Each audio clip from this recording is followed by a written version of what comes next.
सबसे पहले मैं सर को बहुत-बहुत धन्यवाद देना चाहता हूँ, क्योंकि इनके बिना ये इम्पॉसिबल सा लग रहा था मुझे तो। क्योंकि इससे पहले मैंने एक बार अटेम्प्ट ली थी, लेकिन ओनली जेआरएफ की वजह से मेरा नहीं हो पाया था। फिर लास्ट टाइम मैंने एलएस क्वालीफाई किया और उसमें भी मेरा जेआरएफ थोड़ी-सी रैंक मतलब 1-2 नंबर से रह गया था। लेकिन इस बार अकेले फिजिकल के दम पे मैंने जेआरएफ लिया है। अकेले फिजिकल के दम पे। और ना ही मैं इनऑर ऑर्गेनिक के मैंने 4 क्वेश्चन अटेम्प्ट किए थे, चारों गलत निकल गए। तो देखो ऑर्गेनिक का क्या सीन होता है ना, मैंने मतलब पढ़ा था पहले तो 6-7 महीने से ऊपर हो चुका था उससे पढ़े हुए। मैंने क्वेश्चन देखे सारे के सारे, मतलब लगता है ऐसे हैं कि मैं कर सकता हूँ इससे। 5-6 क्वेश्चन मैंने फिजिकल के इसलिए छोड़ दिए कि ठीक है मैंने इनऑर्गेनिक इससे सॉरी ऑर्गेनिक से कर लिए, तो मैंने उनको अटेम्प्ट नहीं किया। लास्ट में जब आकर के सर ने बताया कि आंसर की आ गई, मैंने देखा तो सारे के सारे इनऑर्गेनिक सॉरी ऑर्गेनिक के गलत। और इनऑर्गेनिक का भी मेरा एक क्वेश्चन गलत होते होते बचा, जो सर ने हमें बताया था। लेकिन रहा क्या कि सर ने हमें बताया और मैंने उससे अपोजिट सोच लिया वहां पे कि इसमें तो टीबीपी ही बनेगी 100%। क्योंकि मुझे ऐसा लगा कि दोनों में यदि एक ही आंसर होता ना, क्योंकि मैंने अपना सिर्फ कॉन्फिडेंस लगाया था उसमें और कुछ भी नहीं, कि दोनों में एक ही आंसर होता तो ये सर ने अपने को बताया था कि इसके ट्रांसपोजिशन से नहीं निकाल पाएगा। उस बेसिस पे मैंने उसका आंसर कर दिया और मेरा आंसर सही था वो। मैं सर का कल वीडियो देख रहा था। हाँ, वो दोनों ही सही माने गए। लेकिन जिस दिन सर ने बोला ना कि इसका आंसर इसमें, मतलब सर ने रेफरेंस भी दिया था कि इसमें ऐसा लिखा हुआ है, फिर इन्होंने रिसर्च पेपर का लिया। मैं इसी कंफ्यूजन में था कि यदि ये गलत होगा तो मैं 4 नंबर फिर पीछे चला जाऊँगा। लेकिन अच्छी बात है कि मैं पीछे नहीं गया, मैं वहीं पे रहा। और फिजिकल मैंने सर से बहुत कुछ सीखा फिजिकल में। जब मैं यहाँ ज्वाइन किया था फिजिकल में 0 बटा सन्नाटा था। कुछ नहीं आता था फिजिकल में, मतलब ये कंडीशन थी कि फिजिकल का काइनेटिक्स का क्वेश्चन देखने पर भी ऐसे लगता था हाँ मैं कर लूंगा। क्वेश्चन ऐसे लगता था मैं कर लूंगा, लेकिन जब करता था ना आंसर कुछ का कुछ निकलता था या फिर सिली मिस्टेक्स हो जाती थी।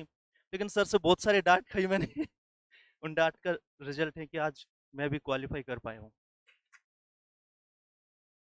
देखो सर के कंपेरेटिवली मैं तो 10 की पावर माइनस इनफाइनाइट हूँ। कुछ भी नहीं हूँ।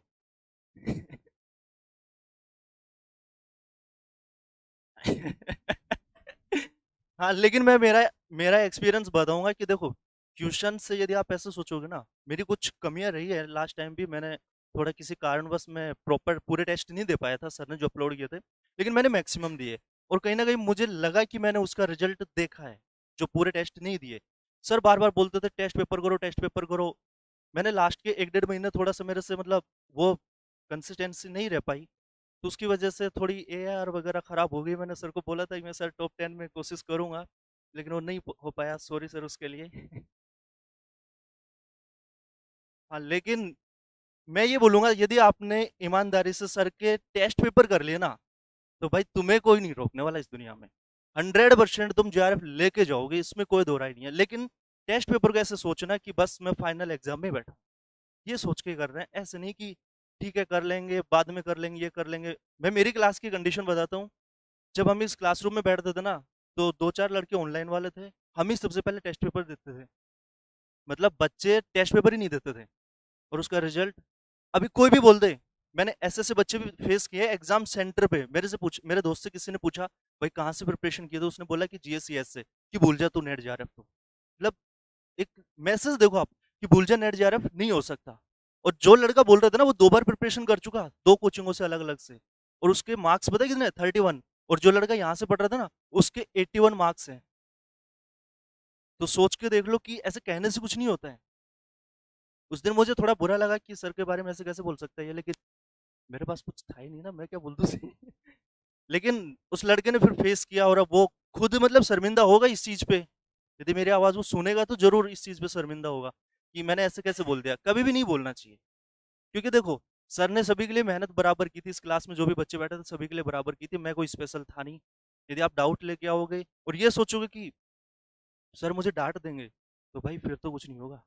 मतलब इस चार दीवारी में बेइज्जती करवा लोगे ना, तो ऑल इंडिया के सामने इज्जत लेके बैठ जाओगे। और यदि यहाँ इज्जत की सोच ली ना, ये सोचोगे कि अरे बाजू वाले, मैं क्लास में क्वेश्चन पूछता था ना तो क्लास के कई बच्चे हंसते थे। मेरे क्वेश्चन ऐसे होते थे अटपटे बिल्कुल ही, जिनका कोई सेंस नहीं होता था। तो कभी कभी तो सर से बहुत डांट खाई मैंने, लेकिन वो सब डांट कोई मायने नहीं रखती, वो इसी चार दीवारी में सिमट के रह जाती है। दुनिया आपका रिजल्ट देखती है खाली। सर ने कल मैंने देखा तो मेरे पास डेटा पैक एक्सपायर हो चुका था। मैंने कोई रिप्लाई नहीं दिया।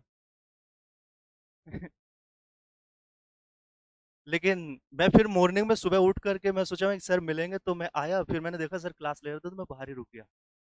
लेकिन सर का मैसेज था मेरे पास कि रिजल्ट क्या रहा, और मैं सर को अगेन थैंक यू कहना चाहूँगा। और देखो आप बहुत अच्छे प्लेटफॉर्म से जुड़े हुए हो, मैं तो बोलता हूँ कंटिन्यू लगे रहो, एफर्ट अपनी खुद की तरफ से लगाओ, सर लगा रहे हैं, इससे ज़्यादा मेरे पास कुछ भी नहीं है। Thank you sir.